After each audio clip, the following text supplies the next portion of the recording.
د ښځې خو صفات هغه ډېر بیان شوي دي چې بهترینه ښځه هغه څوک ده د دین په لحاظ سره.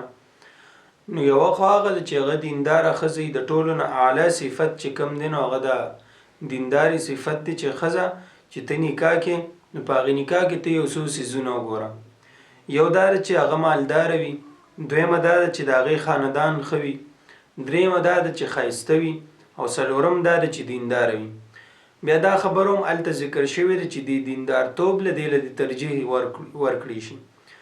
یو ښځه مالداره هم ده، یو ښځه ښایسته هم ده، خو دینداري پکې نشته. نو تاله پکار دي چې ته داسې ښځه د دې په مقابله کې وګورې، اگر چې هغه ښایسته ني، اگر چې هغه ډېره مالداره ني، اگر چې خاندان یې ډېر ښه ني، خو دینداره وي، نو دغې سره ته نکاح وکړه. ځکه چې دې سره ته نکاح وکړې نو په دې سره به ستا د دنیا او د آخرت د دواړو فایده کېږي. دنیا به په دې لحاظ سره کېږي چې دا په خپله دینداره ده، دا به ستا د اولاد هم په ښایسته طریقې سره تربیت کوي. دا په خپله دینداره ده، دا به تا ته هم صحیح لاره ښیي. که ته غلط کار کوې نو تا هم د هغې غلط کار نه راړي. د دې د وجې نه دیندارۍ له دې ترجیح ورکړی شي. په حدیث مبارک کې د بهترینې ښځې یو دوه صفات ذکر شوي دي.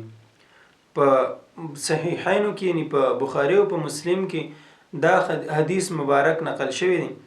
د ابوهریره رضی الله تعالی عنه روایت دی. هغه فرمایي چې نبی علیه السلام فرمایلی دي چې کومې ښځې اوښ ته ختلې وي، یعنې د عربو چې کومې ښځې دي نو دې کې بهترینې ښځې د قریشو دي، کومې چې په وړوکوالي کې په خپل اولاد باندې ډېر شفقت او نرمي کوونکي دي او د خاوند د مال د ټولو نه زیات خیال ساتونکي دي. دا دوه صفات بیان شو. یو دا ده چې په خپل اولاد باندې نرمي کوي، په هغې باندې شفقت کوي، هغې ته ښه لاره ښیي.